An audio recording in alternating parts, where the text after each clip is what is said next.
Third trimester പ്രഗ്നൻസിയുടെ അവസാന ഘട്ടം. കുഞ്ഞിന് പുറം ലോകത്തേക്ക് വരാനുള്ള അന്തിമ ഒരുക്കങ്ങളുടെ സമയമാണ്. ഈ ഘട്ടത്തിൽ കുഞ്ഞിൻ്റെ ശരീരം അതിവേഗം വളരുകയും അവയവങ്ങൾ പൂർണ്ണമായി പ്രവർത്തിക്കാൻ തുടങ്ങുകയും ചെയ്യുന്നു. ഭാരത്തിലും നീളത്തിലുമുള്ള വർധനവ് ഈ കാലയളവിലെ പ്രധാന സവിശേഷതയാണ്. നിങ്ങളുടെ ഉള്ളിൽ ഒരു പുതിയ ലോകം വിരിയുന്നു, ഒരു പുതിയ ജീവൻ തുളുമ്പുന്നു.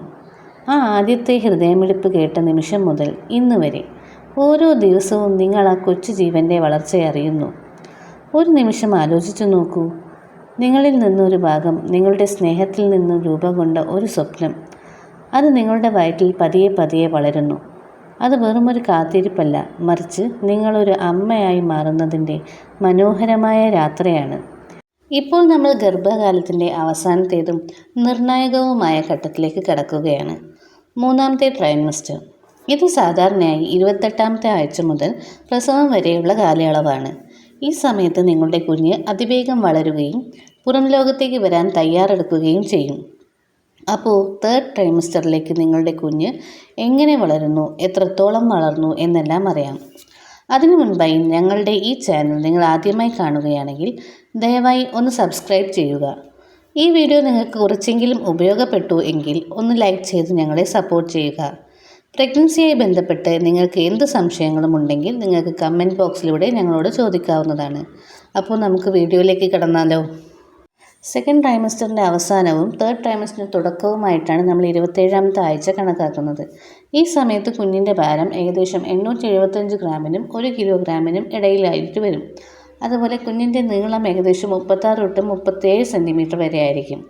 ശ്വാസകോശങ്ങൾ അതിവേഗം വികസിച്ചു കൊണ്ടിരിക്കുന്ന സമയമാണിത്. അതുകൊണ്ട് തന്നെ ഈ ഘട്ടത്തിൽ മാസം തികയാതെ പ്രസവം നടക്കുകയാണെങ്കിൽ പോലും കുഞ്ഞിൻ്റെ അതിജീവന സാധ്യത വളരെ കൂടുതലാണ്. ഇനി 28ാമത്തെ ആഴ്ചയിലേക്ക് കുഞ്ഞു കടക്കുമ്പോൾ ശരീരഭാരം ഏകദേശം 1 കിലോഗ്രാമിൽ കൂടുതലാകാം. നീളം 15 ഇഞ്ചിലധികവും ഉണ്ടാകും. കുഞ്ഞിൻ്റെ തലച്ചോറിൻ്റെ ഉപരിതലം ഇപ്പോൾ കൂടുതൽ ചുളിവുള്ളതായിട്ട് മാറിയിട്ടുണ്ടാവും. ഇത് തലച്ചോറിൻ്റെ വികാസമായിട്ടാണ് കണക്കാക്കുന്നത്. കൂടാതെ കുഞ്ഞിൻ്റെ കൺപോളകൾക്ക് ചലനശേഷി ലഭിക്കുകയും അവർക്ക് കണ്ണ് തുറക്കാനും അടയ്ക്കാനും സാധിക്കും. ഈ ഘട്ടത്തിൽ കുഞ്ഞിന് വെളിച്ചത്തോട് പ്രതികരിക്കാൻ തുടങ്ങുന്നു എന്നാണ് നമുക്ക് മനസ്സിലാക്കേണ്ടത്. ഉദാഹരണത്തിന് വയറ്റിലേക്ക് നമ്മൾ വെളിച്ചം അടിച്ചിട്ടുണ്ടെങ്കിൽ അവൾ ഇളക്കുകയോ അല്ലെങ്കിൽ കുറച്ച് മൂവ്മെൻറ്റ്സ് ഉണ്ടാക്കുകയോ ചെയ്യും. ഇനി കുഞ്ഞ് 30ാമത്തെ ആഴ്ചയിലേക്ക് കടക്കുമ്പോൾ ശ്വാസകോശത്തിൻ്റെ വികാസമാണ് ഈ ഘട്ടത്തിലെ പ്രധാന മാറ്റം.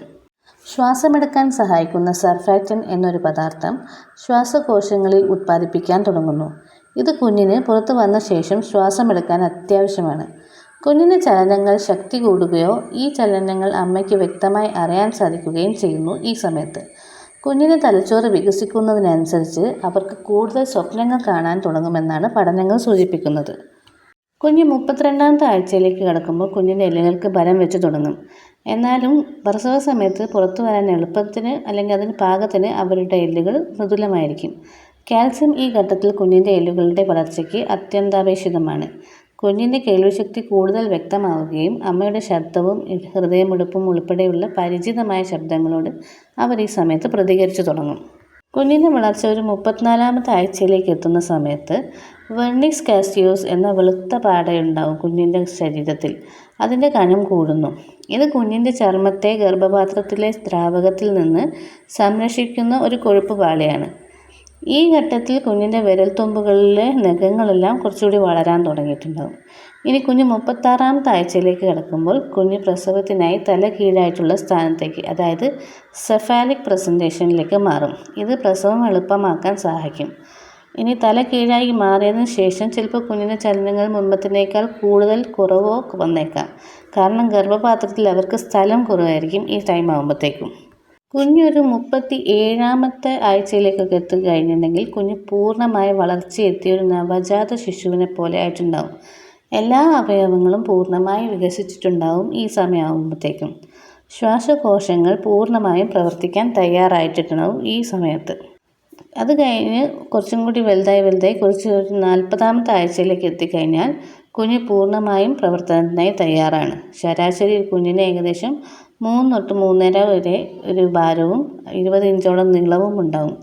ഈ ഘട്ടത്തിൽ കുഞ്ഞിൻ്റെ ശരീരത്തിൽ കൂടുതൽ കൊഴുപ്പ് അടിഞ്ഞുകൂടുകയും പുറം ലോകത്തെ താപനിലയുമായി പൊരുത്തപ്പെടാൻ ഇത് സഹായിക്കുകയും ചെയ്യുന്നു. 40ാമത്തെ ആഴ്ചയിലേക്ക് കടന്നു കഴിഞ്ഞാൽ ഓരോ ആഴ്ചയിലും ഡോക്ടറെ കാണേണ്ടതാണ് അത്യാവശ്യമാണ്. അതുപോലെ രക്തസമ്മർദ്ദം, കുഞ്ഞിൻ്റെ ഹൃദയമിടിപ്പ്, കുഞ്ഞിൻ്റെ സ്ഥാനം തുടങ്ങിയ കാര്യങ്ങൾ ഈ സമയത്ത് ഡോക്ടർമാരുമായിട്ട് വിലയിരുത്തേണ്ടതാണ്. ഈ സമയത്ത് നമ്മൾ കാൽസ്യം അടങ്ങിയ ഭക്ഷണങ്ങളും ഇരുമ്പ്, വിറ്റാമിനുകൾ തുടങ്ങിയ ഭക്ഷണം കഴിക്കുന്നത് അമ്മയുടെയും കുഞ്ഞിൻ്റെയും ആരോഗ്യത്തിന് നിർണായകമാണ്. ഓരോ ദിവസവും നിങ്ങൾ കുഞ്ഞിൻ്റെ ചലനങ്ങൾ തിട്ടപ്പെടുത്തുന്നത് വളരെ നല്ലതാണ്. കാരണം കുറച്ച് സമയം കൂടിയുള്ളൂ നമുക്ക് കുഞ്ഞ് പുറത്തേക്ക് വരാനായിട്ടുള്ളത്. 12 മണിക്കൂറിനുള്ളിൽ 10 ചലനങ്ങളെങ്കിലും ഉറപ്പായിട്ടും ഉണ്ടാവണം. കുറവ് വരികയാണെങ്കിൽ ഉടനെ തന്നെ നിങ്ങൾ ഡോക്ടറെ സമീപിക്കേണ്ടതാണ്. 40ാമത്തെ ആഴ്ച എന്നത് അവസാന ഘട്ടമാണ്. ഈ സമയത്ത് നിങ്ങളുടെ ഡോക്ടറുടെ നിർദ്ദേശങ്ങൾ പൂർണ്ണമായി പാലിക്കുകയും ചെറിയ എന്ത് സംശയം ഉണ്ടെങ്കിലും അത് മനസ്സിലാക്കുകയും ചെയ്യേണ്ടതാണ്.